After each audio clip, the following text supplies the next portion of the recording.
Yobo, welcome to another episode of, well, this is actually a dual episode. This is a in-the-life vehicle vlog, but also we're going to do a little Season of the Fan. I know I've been shirking on my responsibility for that series, but you know, when we have a local team that's making a playoff run and everything, you know, it sometimes gets a little tricky, you know, to keep different series going where my attention might be a little elsewhere. And speaking of that, I am on my way, as I was a week ago, to the ballpark. It's the last game on my season schedule. It is Tuesday evening, and I am going to see them play Pittsburgh. A little interstate rivalry, right? But seeing them play Pittsburgh tonight, and it could be a very special night at the ballpark because the Phillies' magic number, and I don't know if it's for both. I've heard conflicting things. That if they win tonight, they'll definitely clinch a playoff berth. But if they win tonight, they'll also be the number one seed in the wild card. They'll clinch that because the Diamondbacks lost to the Yankees yesterday. And then today on the radio, I'm hearing, oh no, it's still two. So because of the Cubs or something, I don't know. I don't know really if anyone really knows. But tonight could be a celebratory night. If anything else, if the Phillies win, or if they don't, I guess the Cubs or whoever has to loses. But there's so many teams, you know, kind of jumbled up for those last two wild card spots in the NL. At this point, it's still very confusing. But the Phillies do have pretty much locked up a position. They just have to win, or the Cubs or Diamondbacks have to lose, or whatever it is. But either way, the magic number is 1, and I'd much rather do it with a win than, well, if someone else loses but we lose, we still get in. You know, it's nice, but it just feels better with a win, you know? So tonight they're playing the Pirates at home, and the Pirates have their best pitcher and maybe one of the league's best pitchers in Keller on the mound against Aaron Nola, who you never know what Aaron Nola is going to show up. He's very Jekyll and Hyde, but hopefully we get the good Aaron Nola tonight, and at least can, you know, keep pace with Keller. And I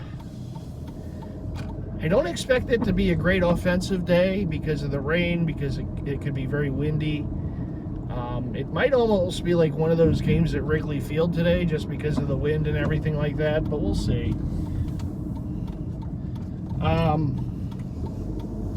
But anyhow, the Phillies have a very good opportunity tonight to clinch a playoff spot. And I've never been to a game where they've clinched a playoff spot. So this will be a first for me if they can do it. So I am hoping to see that tonight, being able to celebrate 2 straight years of postseason baseball, which around here doesn't always happen that way, right? We went, 11 years or whatever it was without a playoff berth prior to last year, and then we remember what happened. And they're playing really good baseball right now. And I always say, right, this is where you have to play your best baseballs right now, this time of year. You go in, you have a shot. You get to the playoffs, you have a shot. So that's, you know, that's what's going on tonight. Of course, the Eagles got the 3-0 last night with a win on Monday Night Football against Tampa. And as they did in Week 1, ruining Tom Brady Day in New England with a beating of the Patriots, they beat the Bucs on Rondé Barber night. So two of our two players who we don't have very fond memories of over the years got honored, and the Eagles were able to beat both. But of course, we do have a fond memory with Brady because of Super Bowl 52, but there was Super Bowl 39. And then, of course, you know, the playoffs some years ago, although it would have been hard to say the Eagles were really going to win that game in Tampa because, you know, the Bucs were, they were the defending champs at the time, and the Eagles made the playoffs for the first time on, you know, and with a new head coach, and yeah, you know, Jalen making his first postseason start against Brady. That they were already a bit uphill there, but yeah, they got clobbered. So in a way, we got a little revenge, even though you know, the GOAT wasn't there, and it was good old Baker Mayfield last night. A little different than Tom, but you know, but still, it was the first game the Eagles played in Tampa since that playoff loss, and I'll tell you, it was a home game. Oh my goodness, you know, Eagle fans have been known to take over stadiums in the past, and I'm sure they'll do it again. Right, in a few weeks, some weeks they're going to be going to LA to SoFi to play the Rams. I think that there'll be a pretty good chance of an Eagles fan takeover at that stadium. And then you got the you know, the game in Washington or Landover, Maryland. You know, later in the year, the Eagle fans always do a good job at that stadium. So, but last night on a national televised game, it was basically Tampa-Delphia because the Eagle fans were there in droves. It was a sea of Kelly and midnight green everywhere you looked. Then late in I guess it was the third or the fourth quarter, whatever it was, the "Let's Go Eagles" chant started. He just did the whole stadium. That was nuts. That was pretty nuts. Then I saw a footage of it today on Instagram from like field level, and you can see all the stands. It's just Eagle fans everywhere with maybe a little patch here or there of, you know, creamsicle or red. It's like, oh my God. That's pretty insane. But I know there's a lot of Eagle fans in Florida. I know there's a lot of Eagle fans in Tampa, because obviously Florida is a very kind of transplant area, right? People kind of go there from different areas, East Coast, whatever. And so there's a lot of Eagle fans. There's many Eagle bars in Tampa and the Florida areas. So it wasn't overly surprising, but when you see it, it's still pretty amazing that a fan base can take over an away stadium as much as the Eagle fans were able to do. But a good win. Eagles get the win. Like I said, they're 3-0, and I know, listen, people are, this fan base, we do like to critique. You know, it is what it is. You know, the Eagles can win a game 42-7, and Jalen Hurts can throw an interception on the last play, and that's what everyone will talk about the next day is the one interception. But people are saying, oh, the offense doesn't look as crisp. They get to the red zone, they don't score enough touchdowns, blah, blah, blah. It's 3 weeks. I understand it. Football is the one sport that you have a week to dissect everything and digest everything, and it is. It's the one sport that you have the ability to do that, because the other sports, obviously, baseball's every day, just about, right? Basketball, you only have a couple days apart, or maybe not even a day apart. Same thing with hockey. So football is the one that it's once a week. Here it is. This is the game, and now we dissect. And I get it. Look, have they played the cleanest football? No. Have they played their best football? No. But here's the thing. This is how you know it's a special team. They haven't played their best football, and they're 3-0. And people can say, well, look who you... I don't care who you play. I see every week teams lose to teams they're not supposed to lose to. I mean, we look no further than this past Sunday when Dallas lost to Arizona in Arizona. Was that supposed to happen? I mean, look, NFL, it's any given Sunday is the old saying, and it's so true. Teams can win any week. You know, you have a hiccup, you're going to lose. You know, I don't care what the records are. You know, last year, the Eagles had probably one of their most dominant years ever that I've ever seen. And there were games that struggled. They struggled against the teams that weren't very good, like the Colts. They struggled in Chicago against the Bears. They lost that game. Their first loss was to Washington, who wasn't a great team last year. But it was one of those special years where, right, the offense just was putting up historical numbers, and the defense was doing the same thing with all the sacks they got. But there were games of struggle. There were games of, where they weren't at their best. It's hard, It's even though what's it now? 17 games, I believe, right? Because they added the extra week. But it's hard, even though it's that. No, not a tremendous amount of games, but it's hard to get up for every single game. Every team, you see it. I mean, Joe Burrow hasn't looked good through 3 weeks. That's Joe Burrow. He's a guy who's been in the AFC title game, the Super Bowl some years ago. And he hasn't looked great through the first 3. I know he had an injury, he was coming off of whatever, but still, there's an offense that's one of the best in the league with those receivers and Joe Burrow throwing the ball and Mixon and all that, and that offense hasn't looked great through the 3 weeks, right? The difference with the Eagles and some of these other teams is the Eagles are 3-0. Even though they haven't played their best football at this point, they won all 3 games. 2 of the 3 on the road. That's hard to do. It's not the easiest thing in the world. But that shows you that this is how good a team they are. Right? Able to overcome some mistakes. And there have been some mistakes. Jalen struggled at times. But at the same time, do I believe this is how he's going to look all year? No, not at all. I just think it's one of those, it's early season.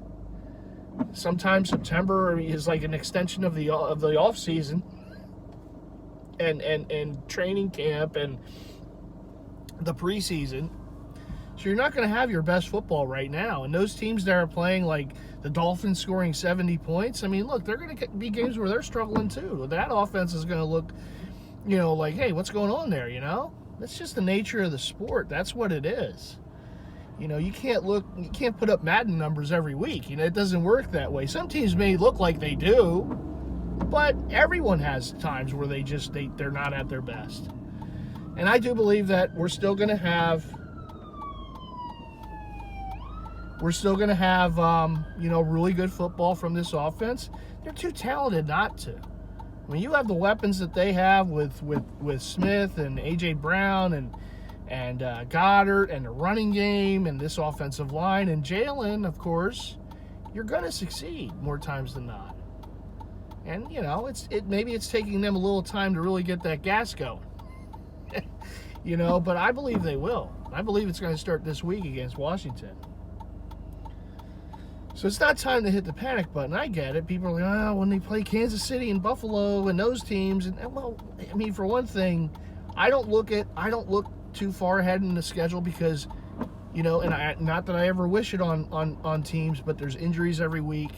Things happen. There's inconsistency. There's weather. So, you can say right now, oh, yeah, well, they have to go to play this team or that team. But you're playing those teams in some weeks, and we still don't know exactly, we can say based off recent years what those teams can be, but we just never know. So I look at who we're going to play the week we're going to play them. All right, Volvo, calm down there. There's no brakes on Volvos, I guess. I thought they're supposed to be safe vehicles. But anyhow, so I don't look at the schedule too far in advance. I try to take it week to week. And look, as any fan, I'm gonna, when things aren't looking good, I'm gonna, feel away. I'm gonna speak my piece. But I also understand, because I've watched this game for so long, I know what it is, particularly at the start of a season. And sometimes a team at the start of the season looks like the Super Bowl champ, and then by November, December, they're looking terrible too. So it goes the other way also,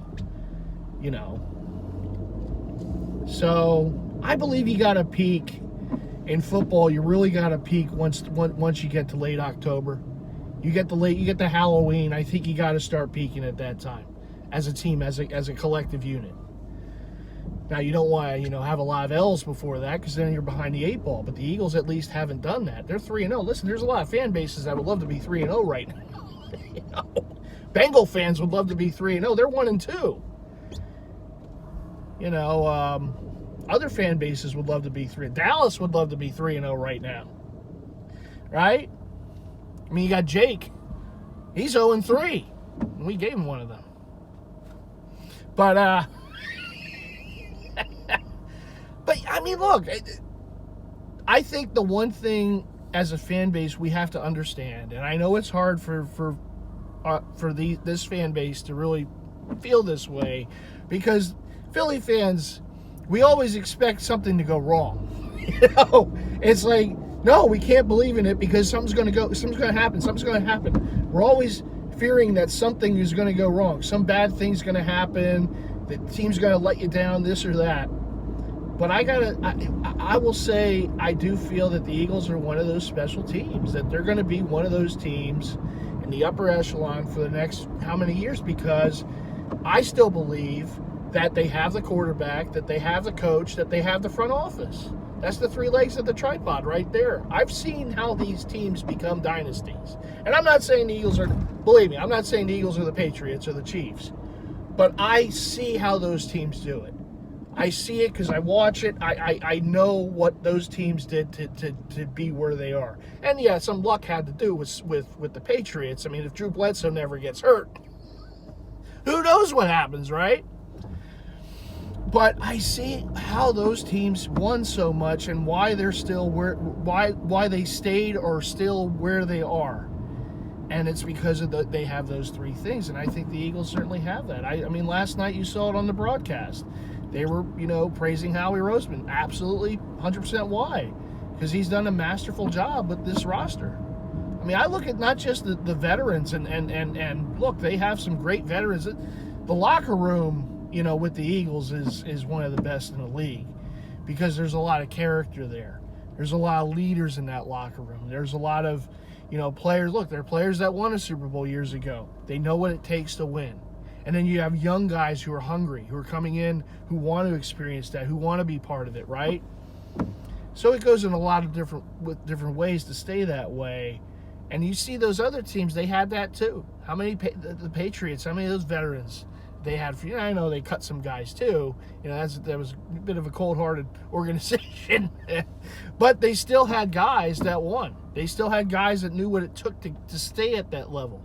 And they just stayed hungry all those years. It never stopped. And I see that with these players on this team. And Howie is never afraid to make that move. Never afraid to make that trade. If there's a piece to be brought in, he makes sure it's brought in. Look at all the shrewd moves they make in the draft. I mean, yeah, we can talk about years ago the players they missed on.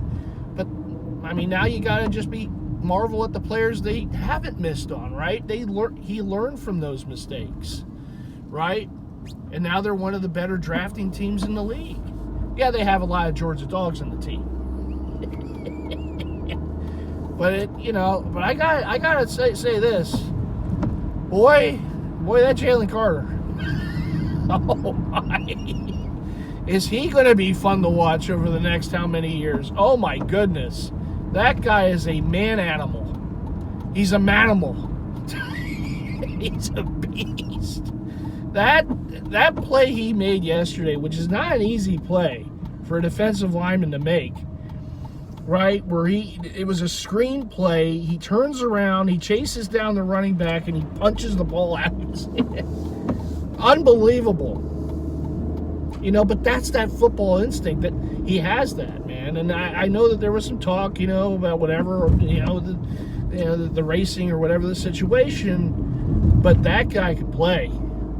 That guy can play, and I know there's already Bears fans complaining because the Bears didn't get him. Bears fans wish they got him. I mean, but that's the Eagles seeing it, that they knew that if you bring him to this situation with this locker room, he's gonna be all right. Because if there are any situations with him, he's gonna be set straight right away with the veteran leadership that this locker room has. With the Fletcher Coxes, with the Brandon Grahams, with the Jason Kelce's, whoever's in the locker room, more so, I guess, on the defensive side of the ball, right? The Bradburys,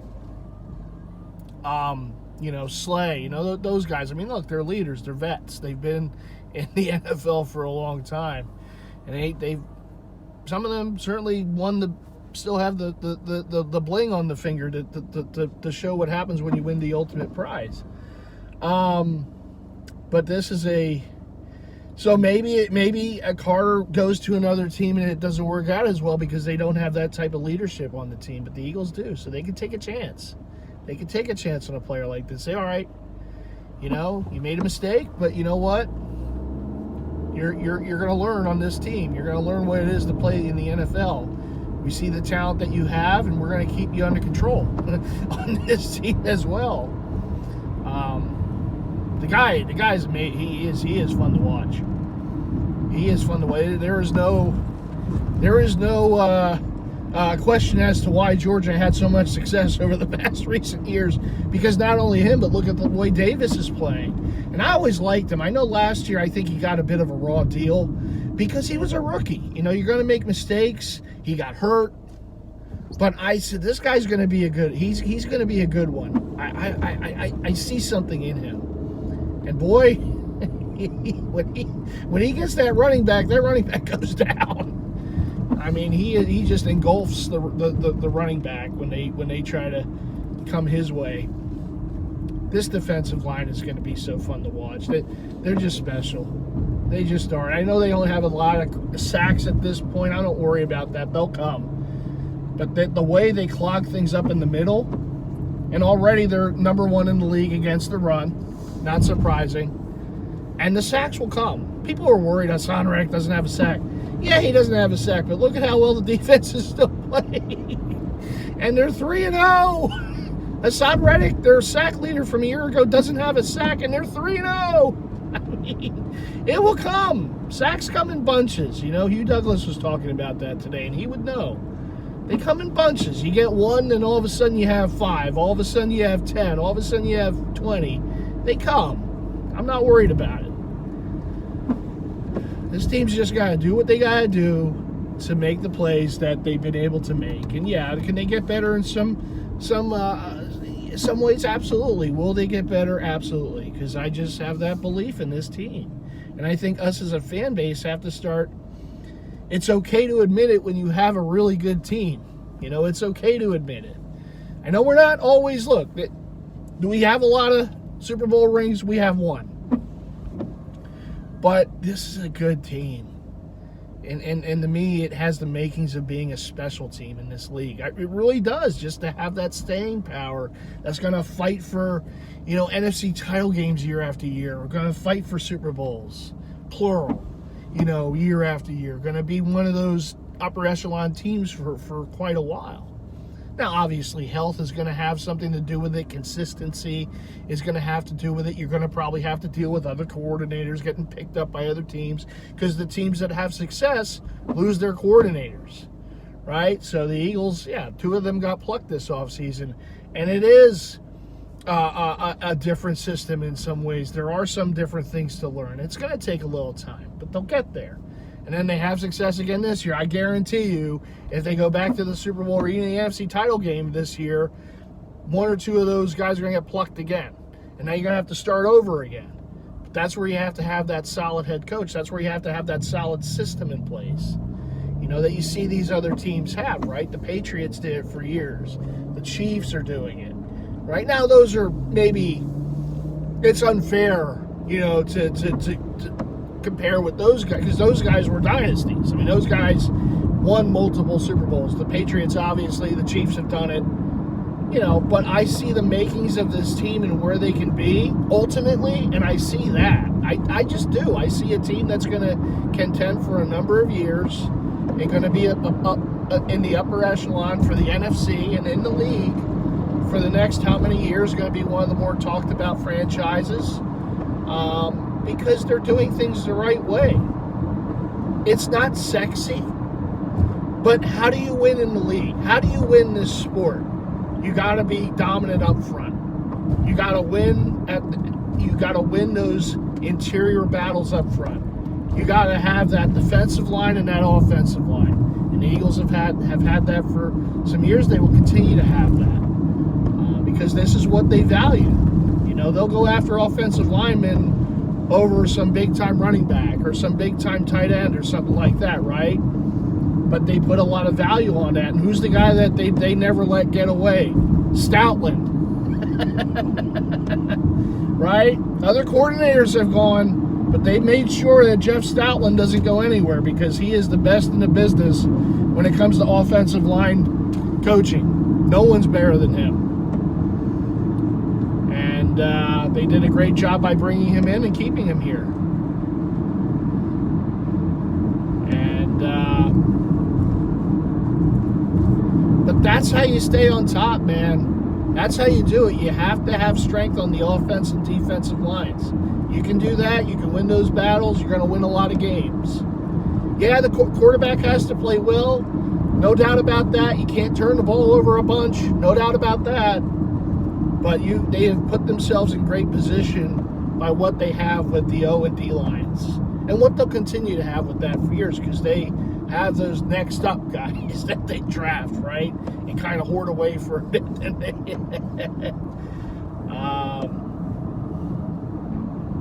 So it's certainly going to be a lot of fun, I think, again this season. And listen, if I may be so bold to say, and I know there's probably going to be some, very good teams. I mean, you look at, what potentially could be with the Saints, what could be with Seattle, what could be even with the Dallas, as much as I hate to admit it. But, and some other teams. But to me, the Lions. But to me, the Eagles, it's at the end of the day when the dust settles, it's going to come down to the Eagles and 49ers again, just like it was last year. And I think whoever has the home field is going to have a big benefit in that game. So right now the Eagles is, look, you just got to get wins. You lose 4 or 5 games, in a season, that's going to be tough. That's, probably not going to have the home field advantage. You might have a home game. You may even have a bye, depending on, tiebreaker situations. But, to get that home field advantage, you got to win. And all this team has done so far this season has been win. They're 3-0. So the Niners are 3-0. So we're on pace with them. And that's what it comes down to. And I know it's a whole different situation, believe me, I know that. I know it's a completely different situation. But you're watching that Winning Time, show on Max or HBO, and all the Celtics and Lakers ever thought about was each other. It just drove them. They wanted they during the season they would look at newspaper clippings of the other team and what was written about that other team. And these are two teams, obviously, that were two different conferences, but that's all they cared about was each other. The Eagles and Niners. I know the Niners had that rivalry with Dallas. And that was a great rivalry. Yeah, I think the Eagles and Niners are going to be something. I really do. Because I think we're going to see each other a lot. I think they're going to put them on the schedule every year. I think there's going to be many playoff battles. Myself, Rez, and Bay Area, we're going to have some interesting times over the next how many years. I really think so. Hey, you can sprinkle in some other teams too, but if I look at the NFC and I look at the two teams that are built the best for the long haul, for the how many years, next how many years, and I know there's some good teams, but to me it's the Eagles and the Niners. And I think when the dust settles, I think it's going to come down to these two teams most of the time over the next how many years, deciding it in the NFC title game. I mean, it's not going to be every year. There'll be years where other teams or whatever, what happens, injuries, whatever, upsets or something like that in the playoffs. It happens. It happened to the 80s Niners, so, and other teams, other great teams too. So you're not going to just every single year, but it's already a heating up rivalry. There's some animosity between the two fan bases. Eagle fans are upset with Niner fans because they won't shut up about the game last year. Even though their coach was the dope that set up the offense so that the tight end was trying to block Hassan Reddick on that play. Okay, but he's the guy that invented the offense, right? He's Mr. Offense. Okay, but anyhow, Niner fans don't like the Eagles because the Eagles won the game. But it is what it is. So this is it. This is the start of it. And it's going to be going on for some time. You know, it is. So, but I look forward to it. I do. And of course, you know, Eagles, we're always, it's always going to have that hatred with Dallas. You know, that one's always going to, that's always going to be there. And they'll be involved too, I'm sure. You know, the Giants, Washington, but I think the Niners, yeah, it's definitely going to be a thing for a while, I think. Us versus them.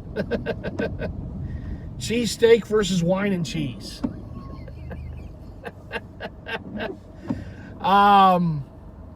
So, but look, like I said, man, I was happy they won the game last night. Was it perfect? No. It is what it is. There was some weather. Apparently Hurts was under the weather, but it was a win. You get a win. And at the end of the day, you don't get 2 wins for style points. You get 1 win. It doesn't matter. The Dolphins scored 70 points. They obliterated the Broncos. It's 1 win. At the end, on the score sheet, it shows that they're 3-0. It doesn't show that they're 6-0. It shows that they're 3-0. The Eagles won 3 games. Could their offense have looked better? Sure. Could they have done a little better, you know, differently, whatever. They had some injuries in the secondary against the Vikings.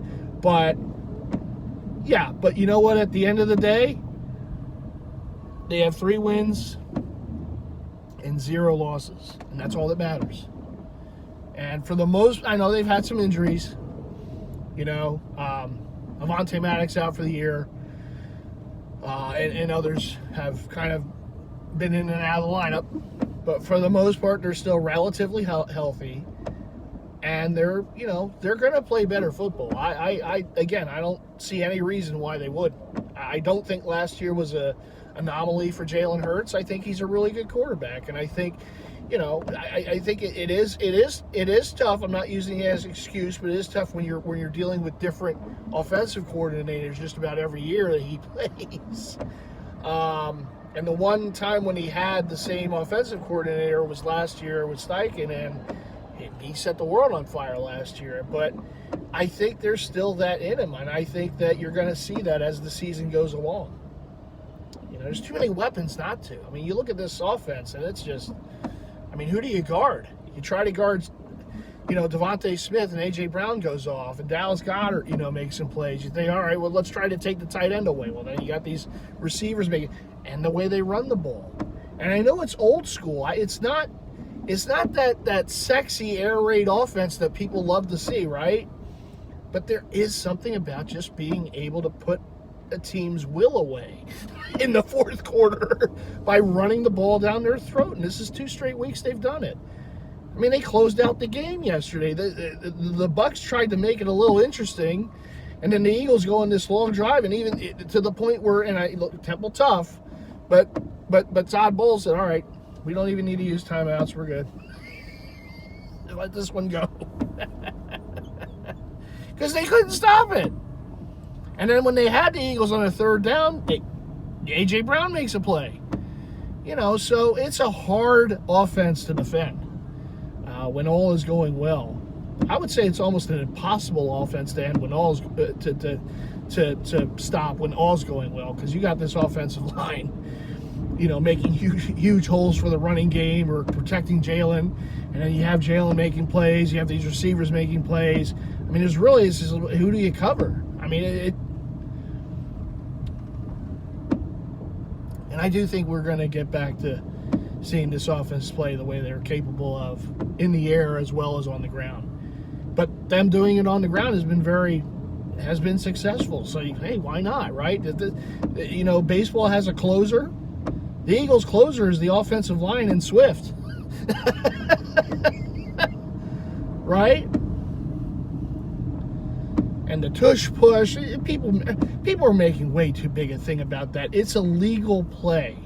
Any team in the league could run the play. They don't. Why? Because they don't have that offensive line and they don't have Jalen Hurts.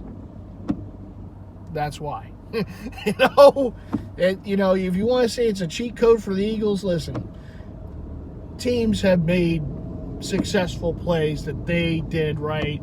You have to go all the way back to the Lombardi Packer years with the toss power trap, all these with the 49ers coming up with the Walsh and coming up with the West Coast offense, right, and all that and this and that, right. This is how we're going to play. So okay, if it's 3rd and inches or 4th and inches, the Eagles are going to do the tush push. Well, if you don't like it, stop it. You can't stop it. That's not our problem. It's not cheating. This was a play that not just last season, but that past how many years any team could have done.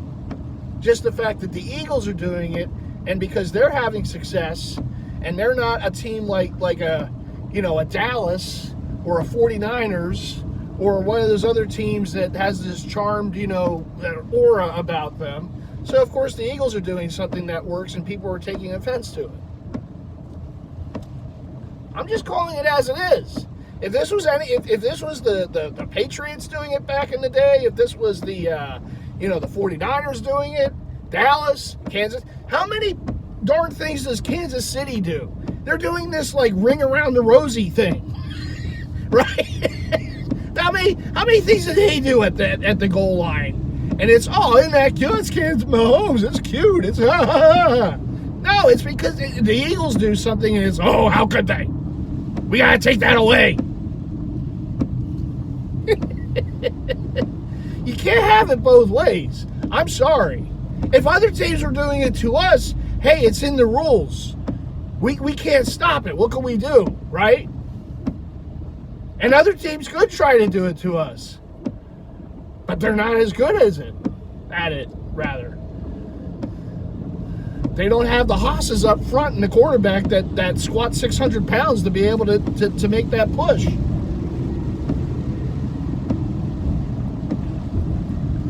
Uh-oh, it's raining heavier now.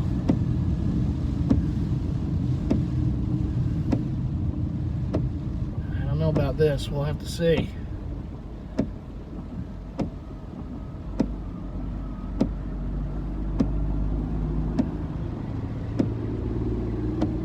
It is funny though. I when they do it and you see the other defense.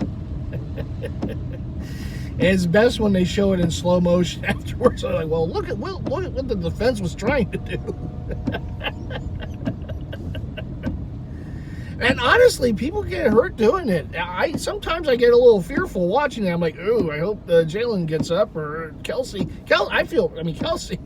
I feel bad for him because he's at the very bottom of the pile every time. I'm like, man, we can't lose him to the tush push.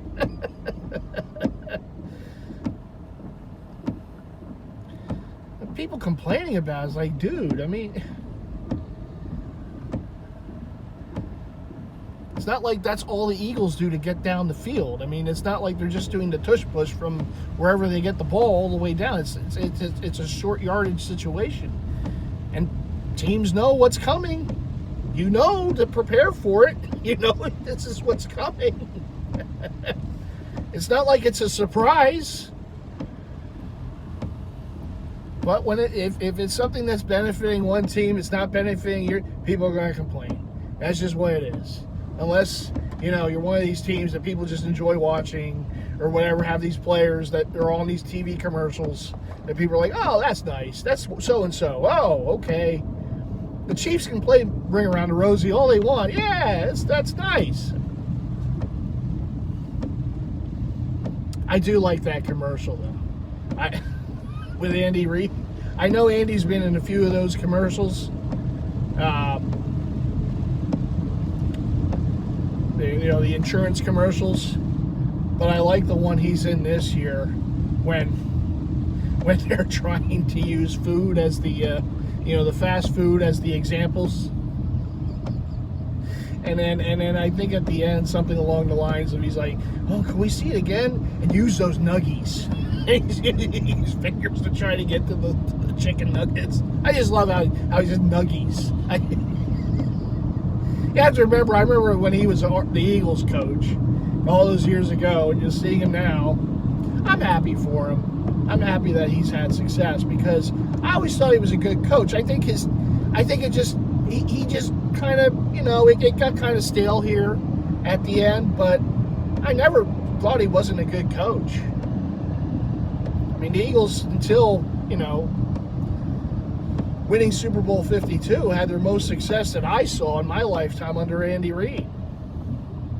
So him having success in Kansas City is not surprising. He built that team the way he built the Eagles back in the day. The quarterback, the offensive line. You see, we have a theme going here. With those nuggies. Every time I see that commercial, I chuckle a bit when he says that. He does that with the fingers to try to get the nuggets. I think it's Mahomes who takes them away and makes sure he has something to eat. As Andy ate the fries and the burger.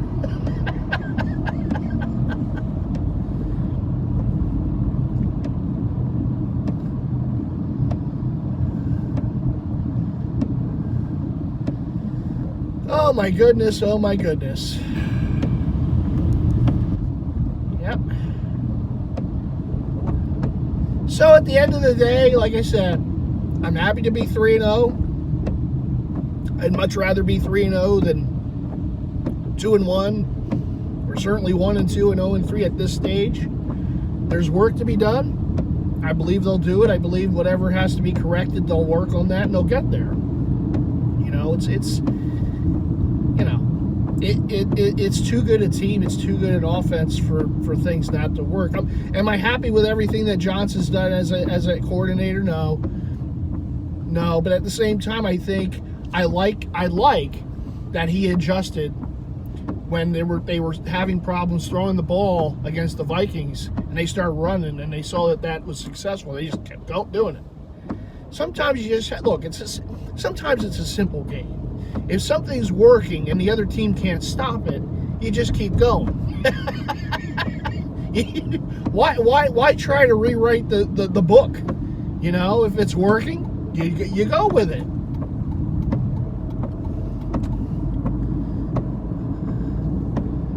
And this offensive line has been a very good pass blocking offensive line, but they love the run block. Oh, it's the strength of this. Boy, when they get to get to the second level and knock some of those safeties out of the way. And I will say this. Those years ago when the Eagles lost to Tampa in the playoffs in Tampa, Winfield Jr. was one of the guys who ran his mouth a bit. I did enjoy last night when, even though Swift wasn't on the team, those years when Swift hurdled him. There you go. You having fun tonight, are you, Winfield Jr.? You having a good time?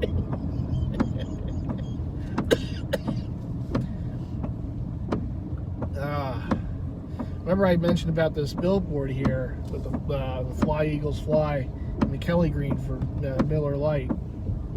It's right there. Coming up on 30th Street Station. As the Philly captain would say, the movie Mannequin was filmed in there. Shout out to the Philly captain.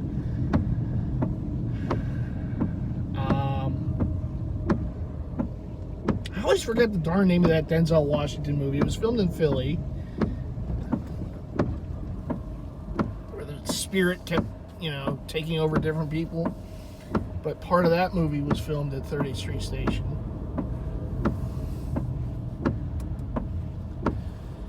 Across from it is the Amtrak building, and what was it, Rocky Balboa? Part of that was filmed in here when his son was working in this building. Here you go. We're 3-0. I do a horrible Rocky, even though I'm a Philly guy. I've never been able to do a good Rocky. Slim can do a good Rocky. Slim's very talented with the voices.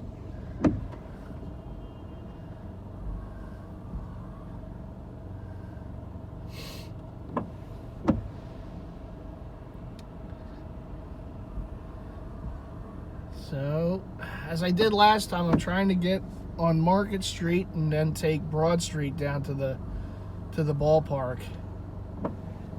And I think this is good. I just worry that this is the last time I was on 95, as I said before. It was moving. It wasn't like it was a parking lot, but it definitely got a little tiresome being on there after a while.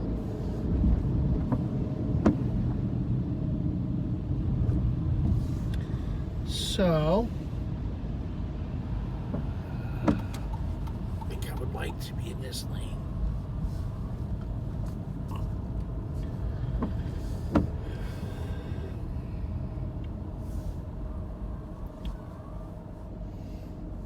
And so, yeah, I mean, look, so far I think it's a solid start to the season. Like I said, there's work to be done. There's corrections that need to be made, but I believe they'll do it. I really do. I believe in this team. I believe in the talent that they have, and the coaching, and the players. Like I said, I just think, I have a feeling, I could be wrong, but, it's my opinion. I feel they're going to be one of the upper echelon teams for a number of years. And I know as a fan base, we're not used to saying that. I know, when Andy was the coach and Donovan, and they had a run, right, where they would go to how many years in a row the NFC title game, and then eventually the Super Bowl, and lost to Brady. But and I know it's hard. Believe me, in any sport, it's hard to be on top for a long time. Competing for championships, plural, right? It's a hard thing. That's why there's only a handful of teams, right, that you could say in every era. There's only so many teams that are able to do it, right? And we marvel at those teams, right? But it's a hard thing, because it takes a lot of luck, skill, obviously, consistency, and just will. At the end of the day, we have to remember about this season too, is the Eagles are one of those teams with the target on their back. I don't care who they're playing. You can throw records out the window. The Eagles were in the Super Bowl last year. They lost, but they were there. They were the best team in the NFC. They got to the Super Bowl, and everyone watches the Super Bowl, right? Fans, players, coaches, front offices, everyone watches the Super Bowl. So you see the Eagles in there, and then the next year you see the Eagles are on your schedule. You want to play. It gets you up. Gets you up to play those games. Look at, for Kansas City every year now, right? When it was the Patriots. It was the big game of the week, Didn't matter about records.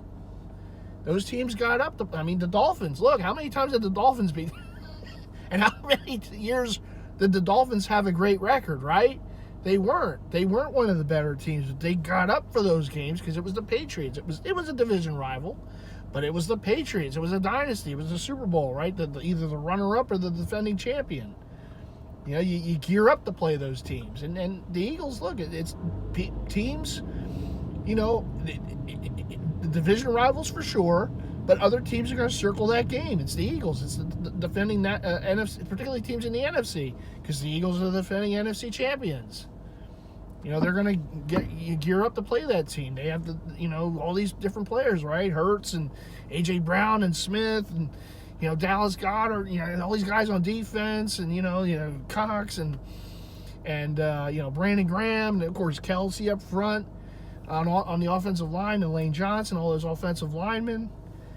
You have some household names on this team. People are going to measure themselves against the Eagles as part of this season, and that's why it is tough sometimes for those teams that don't win the Super Bowl to go back the next year. Some teams just aren't built for it.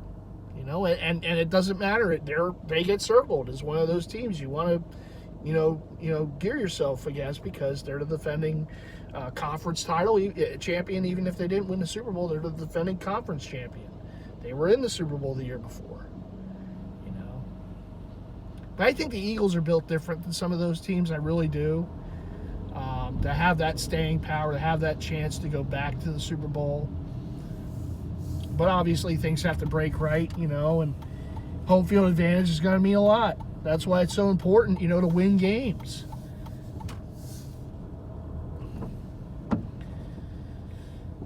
So at any rate, I know I've been remiss from the Season of the Fan series, and I apologize about that, the Festive Four. But we're going to try to get back into that this weekend in earnest. And the Festive Four will return, and we'll have some fun with it, as we always do here on the channel. And as I said, right now, man, I'm hoping to get that game in tonight, and I hope we can finish it off tonight, you know, and punch the ticket to the playoffs. As you know, talk about consistency, right? We talk about what it is to be one of those upper echelon teams, you know, and here in Philly, you know, it's not always the way with the Phillies. You know, the Phillies have been one of those franchises that have had a lot of lean years. I've seen a decent amount of them, I know. So years like we had last year and this year just makes it that much more special. I mean, I remember, you know, obviously, you know, the 2007 to 2011 run when they, you know, won the division 5 years in a row, went to the World Series 2 years in a row, won the World Series in 2008, and how special that was. And it made it special also because a lot of those players came up through the minor leagues, right? They were the homegrown guys. But I enjoy this too.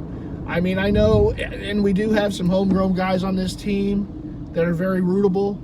Now, of course, you're going to go. Well, can't do anything about this idiot in the Honda. The four-way's on and just decided to, oh, it's a busy street. I think I'll just wait here. That's good. That makes a lot of sense. See, I don't think I could deal with this on a daily basis. The city driving. Now, if I lived in the city, I think I would take public transportation mainly. I don't think I could drive in the city every day. And I like to drive. But I couldn't. I couldn't deal with this every day. So I would be a public transportation guy. I always enjoyed public transportation. I always enjoyed, you know, back in the day, taking the 44 bus into the city or going on the, you know, 69th Street terminal.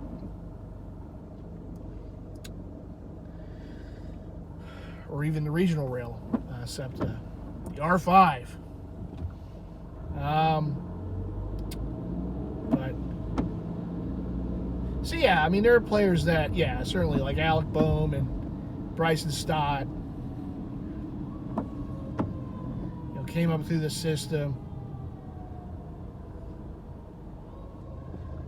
and certainly made a name for themselves, you know, in the big leagues. Alec is only a couple RBI away from 100 on the season. Of course, Nola came up through the system, but he's been very inconsistent. But he's been one of their better pitchers, you know, in how many years, right? Came up through the system.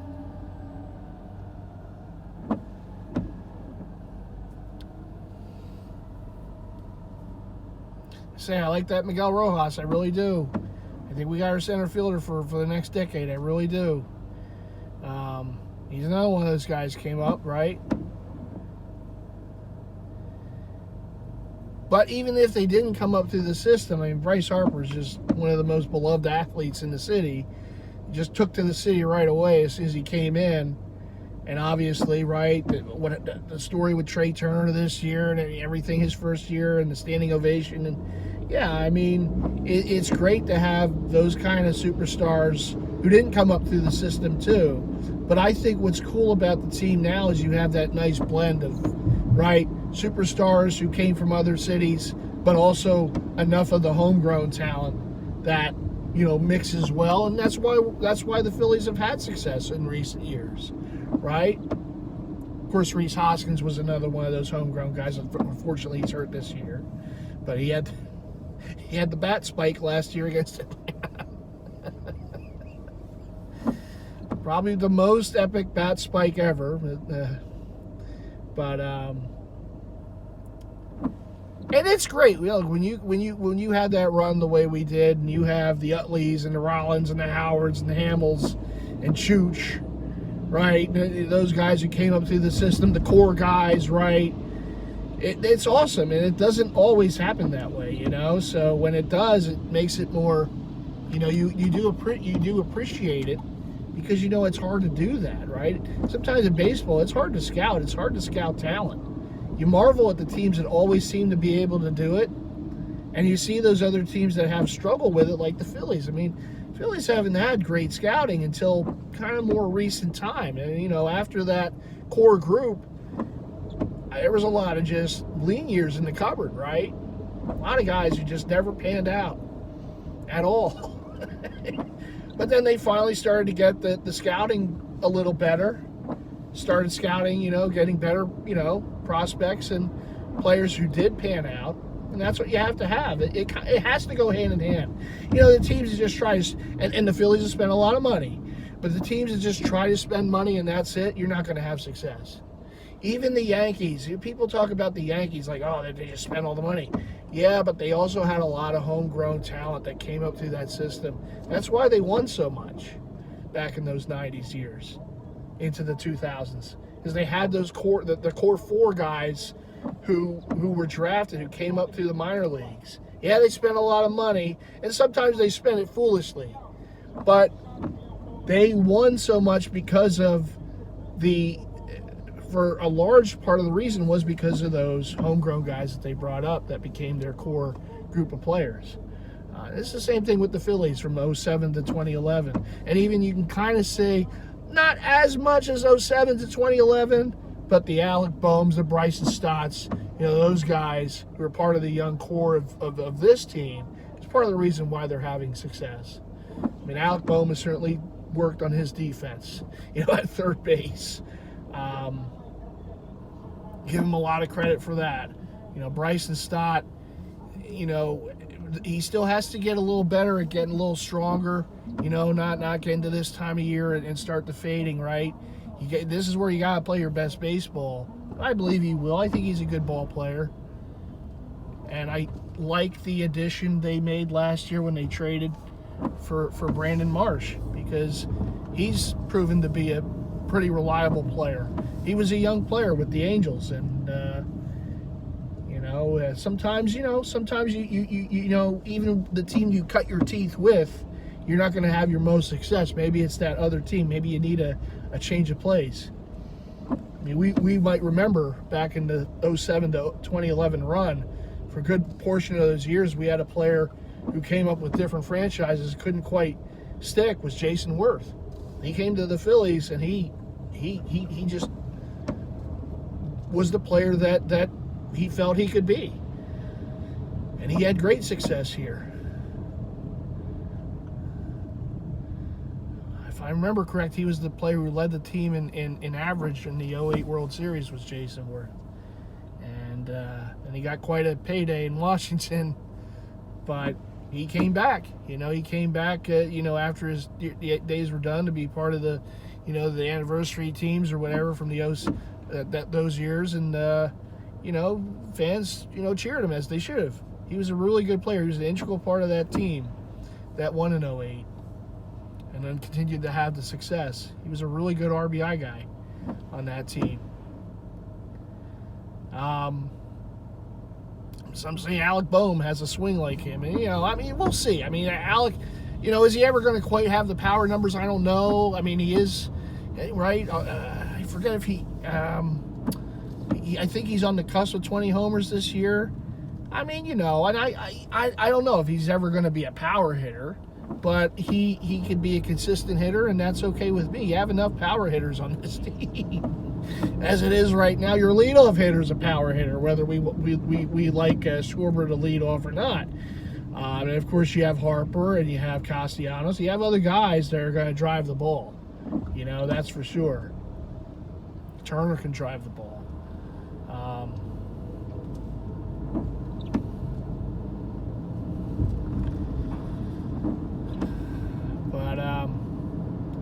Like I said, man, I'm just looking forward to it.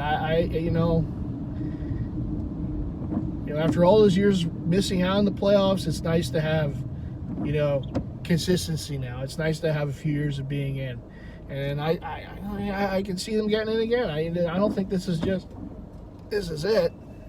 I think that they've set themselves up, and I believe that this organization will do whatever it takes to continue to stay there, to stay consistent. And yeah, you want to fight for division titles. That would be nice too. But like I said in the last vehicle vlog vid, just get in. Because a lot of times those teams that don't win the division that have the success in the playoffs, particularly the way it's set up now, I kind of hate to say it, I'd almost rather be a wild card team than a division title, winner. It's nice. It's, drapery on their stadium, division champs, but it's what you do in the playoffs. That's where it counts. I mean, you can be division champs 20 years in a row. I mean, if you only have success in the playoffs a few of those years, people don't, go crazy because, oh, you won the division all those years. I mean, it's nice. The Braves did it, but, I mean, how much ultimate success did those teams have? They were good for a long time. They still are with this current group. But it's about getting that trophy. It's about getting to the, the World Series and to the NLs or ALCSs. I mean, that's what it is. That's where you say, okay, now you're a you're a team that's considered one of those,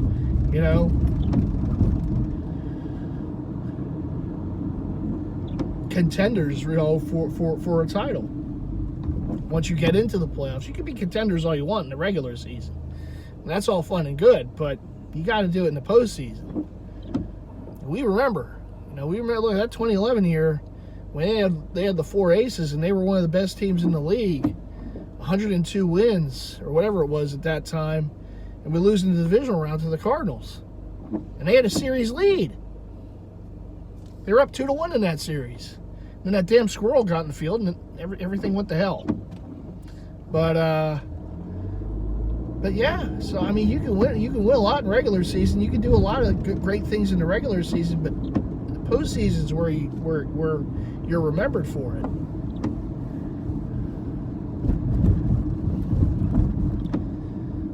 So I'm glad, they have another shot at this year. I'm glad, they got, I mean, they're not technically in, but magic number's 1. I mean, it would be a bigger collapse than the '64 Phillies if they don't make the playoffs this year.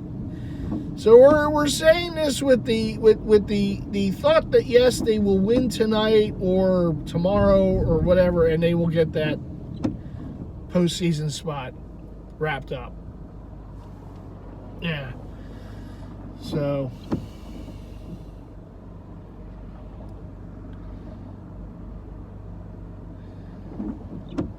we can officially say then back-to-back years in the playoffs, and I think they have a shot. I really do. I wouldn't say it if I didn't believe it.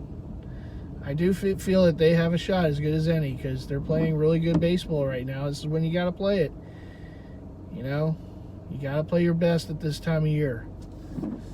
And I think if they can get that number 1 wild card spot wrapped up and have those home games, the fans are going to be nuts, and it just makes it that much better. So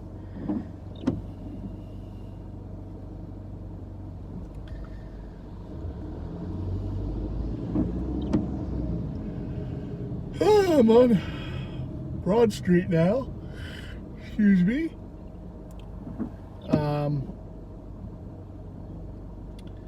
Just jersey hat wise, Mitchell, like I said, I said when Fanatics took over Mitchell and Ness, I said the one thing I do know is there'll be sales. There'll be a lot of sales. So they're doing 40% off of Swingman stuff today and tomorrow. And this is coming back off of what they were doing with, I forget what they were doing for the Authentics. They just had an Authentic deal. I didn't take part in it, but kind of do want that Vince Carter Sounds jersey. We'll see. 40% is a pretty decent deal, but we'll see. We'll see how things go.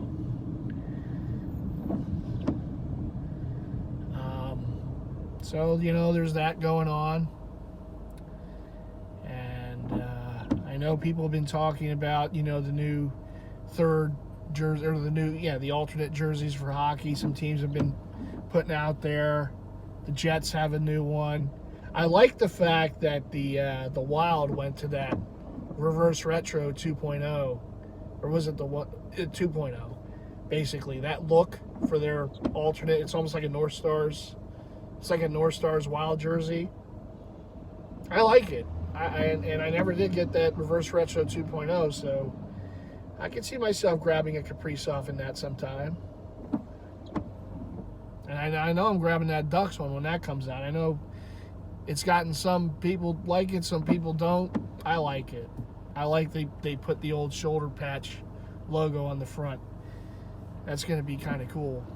I do agree, though, it's kind of weird what they did with the anniversary patch. And I don't know if they're going to wear it on that jersey, but for their regular jersey.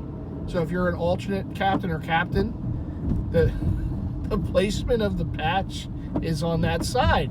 And they drop the C or the A under the anniversary patch. Which it looks ridiculous. So I don't think, but I like I like the look of that anniversary patch. So, but to get that of a player who's like a lettered player, it would look kind of weird. Who was it? The Lightning or something, like during a Stanley Cup final or something like that, had something similar to that because they had the patch, the Cup final, and oh no, was it Vegas? It was one of these teams in the recent years that had the same kind of issue because they put the Cup patch on the same year as the letter, and the letter looked a little weird with the Cup patch on it, next to it rather. I forgot what team it was. I think it was Vegas. Yeah, if I remember. First I thought it was Tampa. Now I think it was Vegas. And the Bruins are doing their 100th anniversary jerseys. And I gotta tell you, I like that cream colored one. I think that one may have to happen. I think a Pasternak in that may have to happen. Because I like the look of it. So yes, Adam. I will have another Bruins jersey at some point this year. all the stuff I gave him about them losing in the first round, but I like the jersey. I think they did a good job with it. All three of them look kind of pretty sharp, but the alternate one, the cream,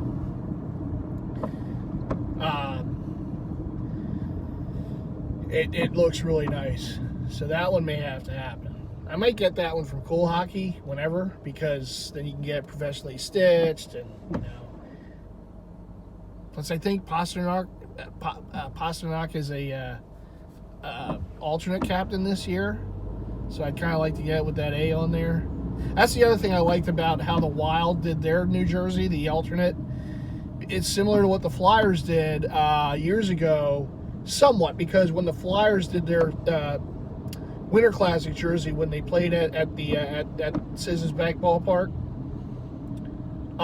against the Rangers, and they lost the game, but it brought one of their to this day it is like one of my all-time favorite Flyer jerseys. When they wore that Winter Classic jersey, and it had like that kind of tannish into it, and had the drawstring, but it had the players who lettered. So if you were the captain or the alternate captain, the logo with the letter in it was the Keystone. It had a Keystone shape to it, because it's a Keystone State. So, and I have two Claude Giroux jerseys in that. The first one I have is the actual Winter Classic that they wore, and I had it didn't come with it because I got before the game at Modell's. But years later, I got the alternate A put on there with the Keystone at the Wells Fargo Center. And then I got off eBay pretty cheap some years ago, just because then they wore that jersey as an alternate jersey for at least a year or so after. And I got his regular Flyer jersey with the captaincy and the Keystone. And I love the look of it. I wish they would bring that one back. That was still one of my favorite Flyer jerseys ever. And so the Wild, what they're doing is for the alternate A or the captaincy it has the silhouette basically of the state of Minnesota, which is it's pretty cool. So that's the design for the. And that's like I wish teams would do that. Like I wish they would use like that A or C, but it would be something connecting to their city or state or something. Like if they did some kind of outline, which would be kind of cool. I don't think the Flyers should do the Keystone again because, and I thought it looked great, but the Penguins play here in Pennsylvania too. So it's like there's 2 Keystone State teams. So if I was to design it, I would do like a Liberty Bell, and that would be, and I would put the C or the A inside the Liberty Bell. It's Philadelphia. I mean, you know. So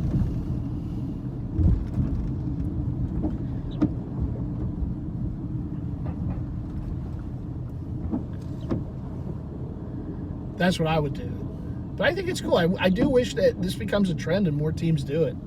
Because I think it always looked good. I like the way when the Flyers had that Keystone, you know, outline. And the same thing for the Wild. I like the fact it's the state of, it's based, well, I mean, that's part of their name, right? The state, the hockey state or whatever.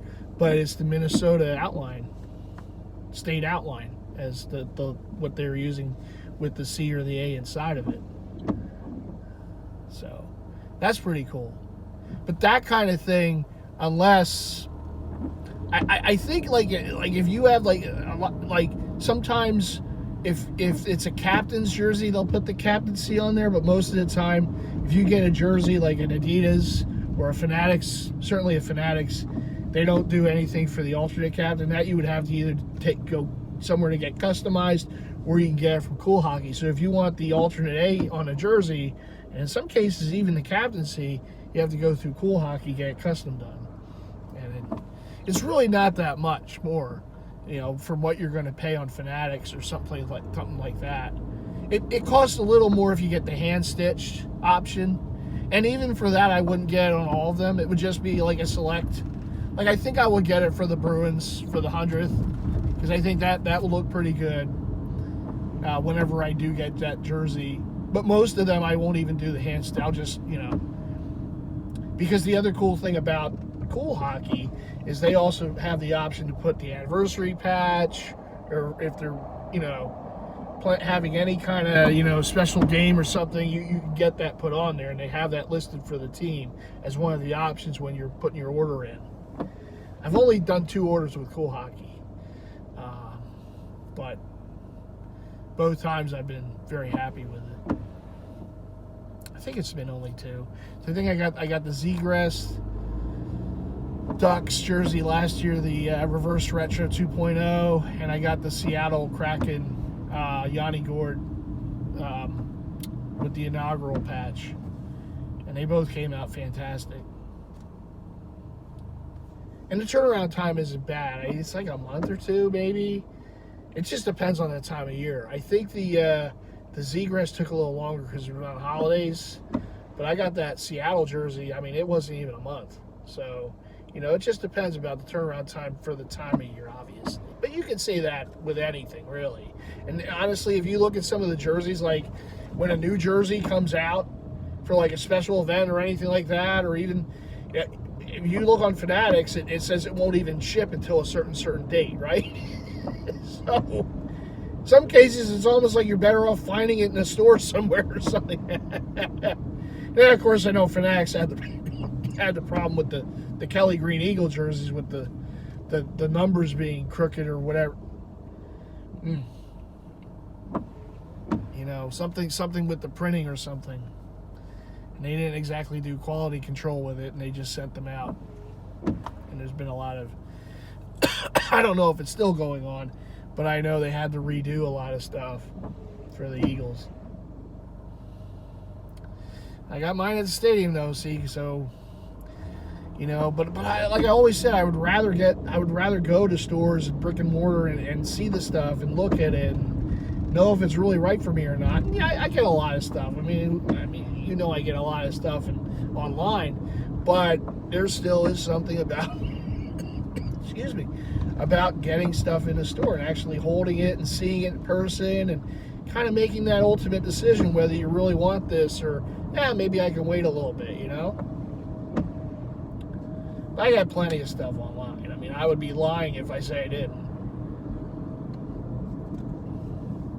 Still haven't heard anything from Lids about the Ultimate Jersey Collector.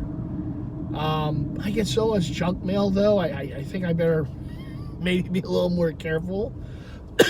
Someone did write in a comment on the video I made that they saw in the rules that they wanted like a minute-long video or something. I don't remember seeing that. I remember I looked at the rules pretty closely before I did my submission.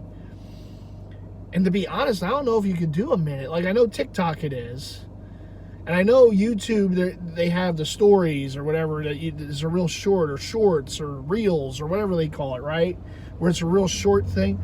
There is no way I could show my stuff in a minute. That maybe, but there's no way someone with a larger collection can say, oh, here's what I have.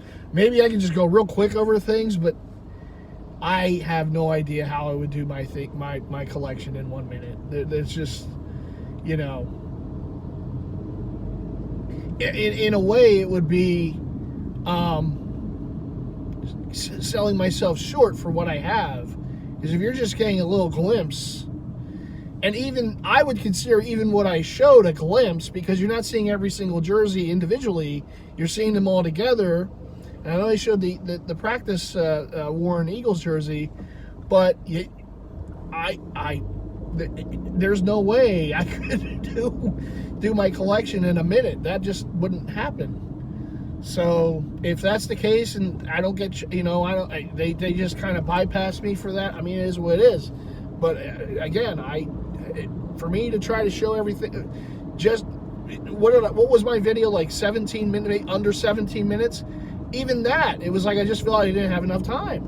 But I didn't want to make one of my normal videos, my marathon videos, because I knew for sure that, I mean, heck, they wouldn't even look at that. So I'm like, all right, well, I know I have to show this a bit quick, but I don't want, you know, I want to show some stuff. I want to, you know, I want whoever is doing the judging or whatever, however the parameters they go, I want them to see that, yeah, I got a lot of stuff. It's a rather large collection. So, but to show that in a minute, I don't even think I could show a rack in a minute. One rack of jerseys couldn't be a minute, you know? But I guess that would be part of the challenge. I don't know. But, you know, it is what it is. Like I said, I'm doing it for fun. If they, you know, put me down as a finalist or whatever, that's awesome. But I signed up for it for fun, really. Wasn't personal gain, wasn't anything to say, oh, I'm the best. It's just, I just wanted to have fun with it. And you know what? At the end of the day, I did. Because I made a nice video that I'm happy with, that people enjoyed. And if it's something that never gets, you know, chosen, okay. I mean, I'm okay with it because I still had a good time. But we'll see. You know, we'll see. You know what? I don't see anyone at the in the ballpark. Don't tell me that it got postponed. And obviously, I'm not seeing alerts because I'm on here with you, the viewer. That would suck if this game got postponed. I mean, it's supposed to be a clinching game, you know, for the playoffs. But the parking lot's pretty barren. But, I mean, it's still a little time before the game. Game doesn't start till 6:40. Let's see what they say.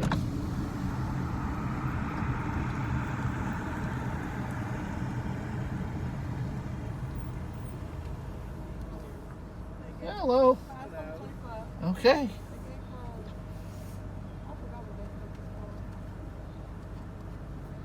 Here you go.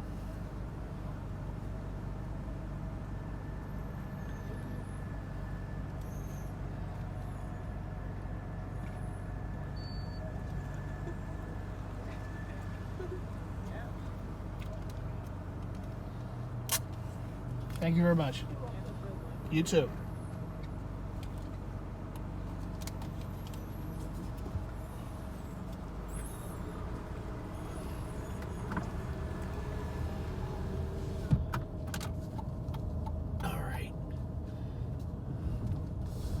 Well, that's good. I got a little worried there because I guess I did get here a little earlier than normal, which is what I wanted to do because I do want to get something to eat.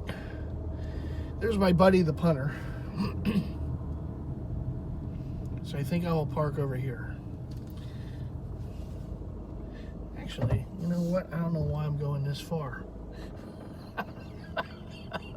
I'm like passing all these open spaces because I'm like, I want to be by the punter, but then again, if I park here, I'll know exactly where I am, so I don't really need the punter to point me in the direction with his toe of where I'm supposed to be, or where my car's going to be, or my Jeep's going to be around.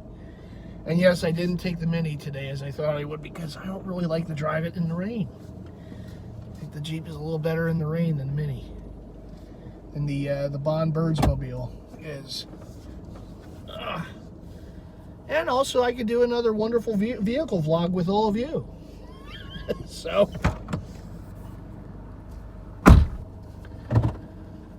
All right, well, I made it here at the ballpark. Hopefully it's clinch night for the Phillies to get into the postseason for the second straight season. And then we'll see what happens. So like I said, I'm excited. I've never been at a game, a clinching game for the Phillies before. But before last season, I was never at a playoff game. So we crossed that bridge last season. So this season we're going to cross, hopefully, the clinch night game for the postseason, to get in the postseason, which will be very exciting. And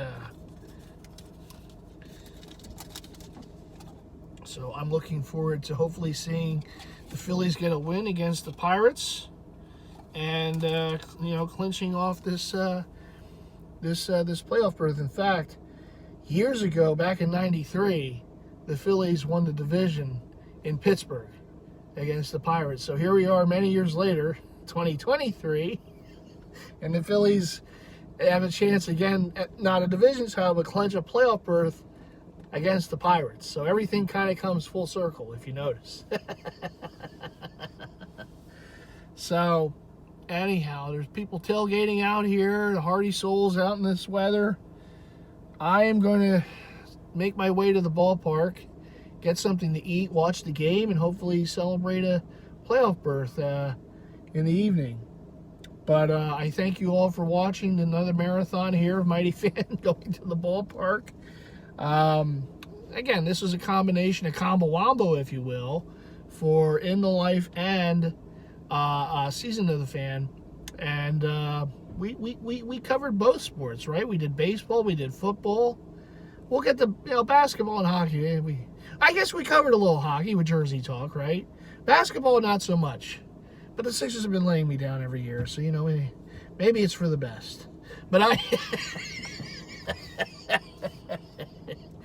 all right, everyone, what do you always have to do, right? You got to leave those likes. Make sure to leave the likes and subscribe if you haven't already done so. Hit the bell icon so you always get notified to future content from yours truly. You never know what it's going to be. I could be in the Jeep. I could be at home. I could be out and about in the different malls and stores, Mitchell and Ness. I mean, you never know where I'm going to be. But be sure I will be on YouTube. And also, from time to time, I do some stuff on Instagram at MightyFan. So make sure to follow me on there if you haven't already done so. I'm very easy to find. Just MightyFan. Just remember MightyFan. You'll find me here. You'll find me on Instagram. Yeah, that's pretty much it.